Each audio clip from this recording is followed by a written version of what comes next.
when Nikola Tesla was in his late 80s, very old man, he was given a big awards dinner in New York where the world was thanking him for all the incredible things that he had given to the world. And he said, Nikola Tesla spoke to the audience, and he said, I have to tell you how I got my ideas to do what I've done. Your brain as a human has nothing to do with your creativity, with your ideas and your understanding of things.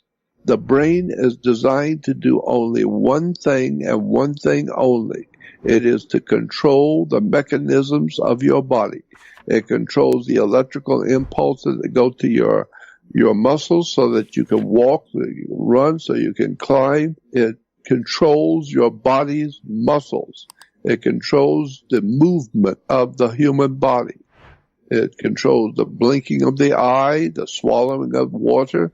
It controls everything in your body. It's nothing more than a controlling mechanism for your human body. But when it comes to your imagination, your creativity, the ideas and concepts that come out of you, we have, as scientists, no idea in the world where your spiritual perceptions come from, where your thoughts come from. We have no idea at all. All that we know is it has nothing to do with your brain. Your brain does not give you inspiration. It merely takes care of your body.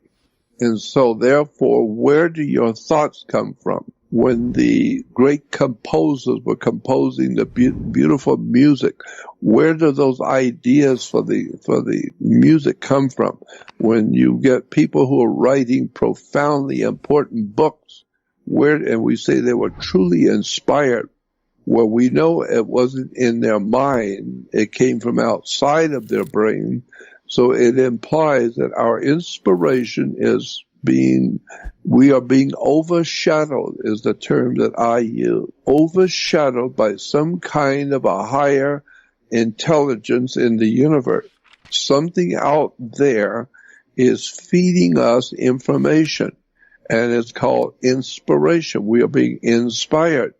And some people are just naturally pick up on inspiration from out there, wherever it comes from, and they can create beautiful music, beautiful art. They can design rockets. They can design lasers, televisions, all kinds of strange and wonderful imaginations in the human mind, but it does not come from your brain. It comes from out there. And so when you listen to the composers of music, you can tell they were inspired. They didn't just read it out of a book. If you understand what they were doing, they're not just picking sounds that sound nice. No, it was mathematical. It was very deep understanding of the creation of the universe, the breathing in and the breathing out of the universe. It had to do with an occult, heavy-duty science of vibrations, rhythms,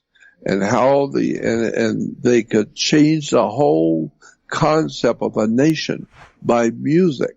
I mean, the Germans used the music from Wagner, and it inspired, and America has music that inspires the nation, because there is some kind of a mathematical science to it. There's a science to putting music together. And of course, in Hollywood, you have what is called programmed music. In a movie, when something evil is going to happen, you get a certain kind of music.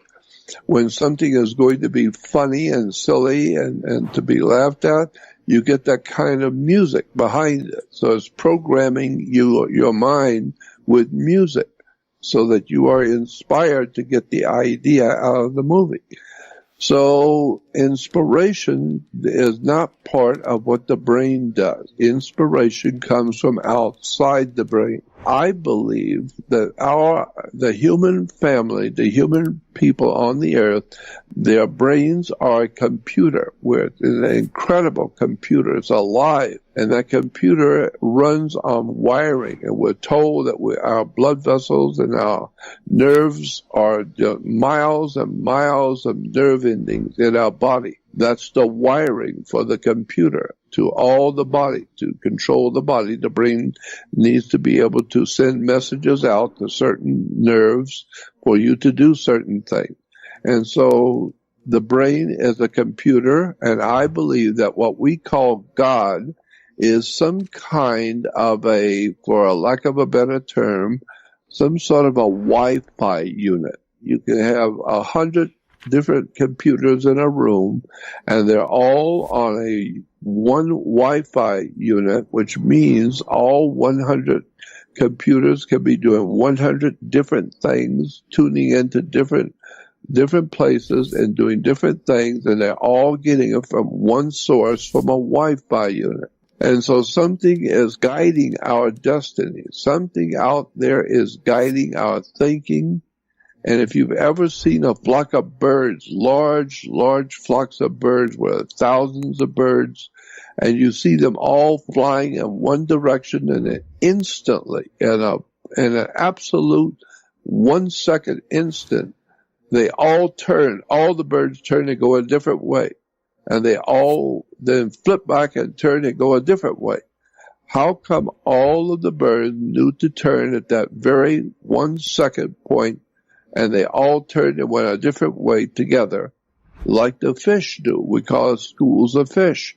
And I've seen it where the fish are thousands of fish, and they're all sailing along together, and instantly, all of a sudden, they all go in a different direction. How is that possible? One incredible story about how the brain communicates with the heavens, and the heavens communicate with you. And we know that the planets and the sun and the moon affects your brain. And the planets all have a resonant frequency, and each one of those planets, when you were born, affected your mind. When you were born, you came out of your mother into the world, and the sun has a profound electrical field on the earth that is causing incredible stuff to happen. Our weather, the moon affects people. It affects the female. It affects her periods once a month is caused by the moon. The moon pulls the oceans of the world. We know that the moon affects the oceans. Why? Because they're water, and the moon affects water. This is why your body is like 76% water. So how does the moon affect you at the full moon? Well, it causes you to get silly and crazy, sometimes really crazy. So we call you a lunatic. Why? Because the moon is affecting your blood. It's affecting your brain. The vibrations in your mind are being affected by the sun, the moon, Mars, Jupiter. And so women are from Venus and men are from Mars, meaning our minds operate differently because of the way we're born and who we are and the vibrations in the brain. It's a very big subject about inspiration. And the inspiration comes from out there. When Nikola Tesla was in his late 80s, very old man, he was given a big awards dinner in New York where the world was thanking him for all the incredible things that he had given to the world. And he said, Nikola Tesla spoke to the audience, and he said, I have to tell you how I got my ideas to do what I've done. He said, every evening before bed, I will put a notepad on the little table next to my bed with a pen or a pencil. And he said, and every morning when I wake up, there's a written invention on the pad. Somebody comes into my room at night and writes down an invention. And the next morning I get up and it's all written out for me. And so I just go to my laboratory and follow the instructions, and I invented radio. Or I invented alternating current, or I made this invention or that invention. And today, Nikola Tesla has lit the world and given us radio and all kinds of wonderful things this man gave to the world. But he said he was inspired by someone writing it down when he was sleeping. And so that's inspiration. To inspire comes from the word spire, to like perspire, inspire. And so spire is to breathe together. Breathing is spire. And so someone was breathing into him their ideas and coming from somewhere else. So that was one point I wanted to make about inspiration, is it doesn't necessarily come from you. It comes from out there.